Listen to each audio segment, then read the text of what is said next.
പ്രിയപ്പെട്ടവരെ, ഈ ദൈവത്തിന്റെ സന്നിധിയിൽ സർവാധിപനാം കർത്താവേ, നിന്നെ വണങ്ങി നമിക്കുന്നു എന്ന് പറഞ്ഞ് തലകുനിച്ച് നിൽക്കാനല്ലാതെ നമുക്ക് എന്താണ് സാധിക്കുക? കാലം പുരോഗമിച്ചപ്പോൾ ദൈവകേന്ദ്രീകൃതമായ ഒരു സമൂഹം മനുഷ്യ കേന്ദ്രീകൃതമായി മാറി. അവിടെ ദൈവം മനുഷ്യന്റെ ദാസനായി മാറി.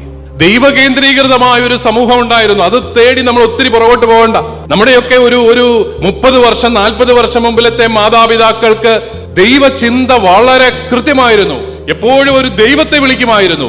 ദൈവം എന്താണ് ആഗ്രഹിക്കുന്നത് എന്ന് ചിന്തിക്കുമായിരുന്നു. ദൈവത്തെ നമ്മൾ അങ്ങ് പറഞ്ഞ് നമ്മുടെ ഒരു ദാസനൊക്കെ അങ്ങ് ആക്കി മാറ്റിയായിരുന്നു. നമ്മൾ പറയുന്നതൊക്കെ കേൾക്കുന്ന ആള്, ഈശോയെ എനിക്ക് അത് തരണേ, ഉടനെ ഈശോ അതുകൊണ്ട് തന്നു.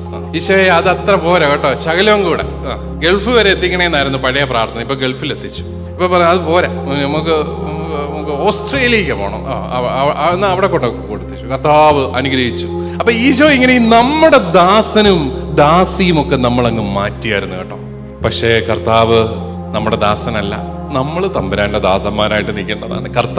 കർത്താവിൻ്റെതായ പദ്ധതികളുണ്ട് ഓരോരുത്തരെ കുറിച്ച്. കർത്താവ് കുരിശെടുത്തു. നീ കുരിശെടുക്കാൻ തയ്യാറാണോ ലോകത്തിന്റെ രക്ഷയ്ക്ക് വേണ്ടി? അതൊക്കെ ഈശോ തന്നെ എടുത്തു. ഈശോയെ ഞങ്ങളുടെ ജീവിതത്തിൽ നിന്ന് കുരിശൊക്കെ ഒന്ന് മാറ്റി തന്നാൽ മാത്രം മതി. പ്രിയപ്പെട്ടവരെ, സുവിശേഷം നമുക്ക് മനസ്സിലായോ? സുവിശേഷം നമുക്ക് മനസ്സിലായിട്ടുണ്ടോ? കുരിശില്ലാത്ത ഒരു ജീവിതത്തെ സ്വപ്നം കാണുമ്പോൾ സുവിശേഷം നമുക്ക് മനസ്സിലായിട്ടുണ്ടോ എന്നുള്ള അടിസ്ഥാന ചോദ്യമാണ് നമ്മളോട് ചോദിക്കുക. സുവിശേഷത്തിലെ കർത്താവിനെ രക്ഷിക്കാൻ ഒരൊറ്റ മാർഗ്ഗമേ ഉള്ളൂ. എന്താണത്? കുരിശാണ്. കുരിശാണ്.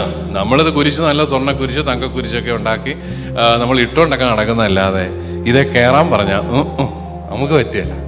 നമ്മൾ പറയും നമുക്ക് ഒന്ന് പ്രാർത്ഥിച്ച് നോക്കിയിട്ട് വരാം എന്നൊക്കെ പറയും. നമ്മൾ പോവുകയല്ല. കുരിശെ കയറാനുള്ള പരിപാടിക്ക് നമ്മൾ പോവില്ല. നമ്മൾ കുരിശുകളെ ഒഴിവാക്കാനായിട്ട് പഠിച്ചു. അവിടെ കർത്താവ് നമ്മളെ പഠിപ്പിക്കുകയാണ് ഒരൊറ്റ മാർഗ്ഗമേ ഉള്ളത്. നിന്റെ ജീവിതത്തിൽ രോഗമുണ്ടായാലും മരണമുണ്ടായാലും നിന്റെ ജീവിതത്തിൽ തകർച്ചകൾ ഉണ്ടായാലും നീ ദൈവത്തോട് ചേർന്ന് നിൽക്കുമ്പോൾ, കൂടെ നടക്കുന്ന ഈശോയെ നീ തിരിച്ചറിയുമ്പോൾ നിന്റെ ജീവിതത്തെ കുറിച്ച് പദ്ധതിയുള്ളവനാണ് അവിടുന്ന് എന്നുള്ള വലിയ ഒരു യാഥാർത്ഥ്യം നമ്മളെല്ലാവരും ആവർത്തിക്കുന്ന ഒരു വചനമുണ്ടല്ലോ. ദൈവത്തെ സ്നേഹിക്കുന്നവർക്ക്, അവിടുത്തെ പദ്ധതി അനുസരിച്ച് വിളിക്കപ്പെട്ടവർക്ക് അവിടുന്നെല്ലാം നന്മയ്ക്കായി ക്രമീകരിക്കുന്നു. ഇതൊക്കെ പറയുമെങ്കിലും കർത്താവേ, ഞങ്ങൾ പറയുന്ന നന്മ തന്നെ തരണമേ. അതാണ് നമ്മുടെ പ്രാർത്ഥന. അവിടുന്ന് നിന്റെ ജീവിതത്തിലെ ഏത് അവസ്ഥയെയും നന്മയ്ക്കായിട്ട് ക്രമീകരിക്കും. അതാണ് കുരിശിന്റെ ഏറ്റവും വലിയൊരു സന്ദേശം.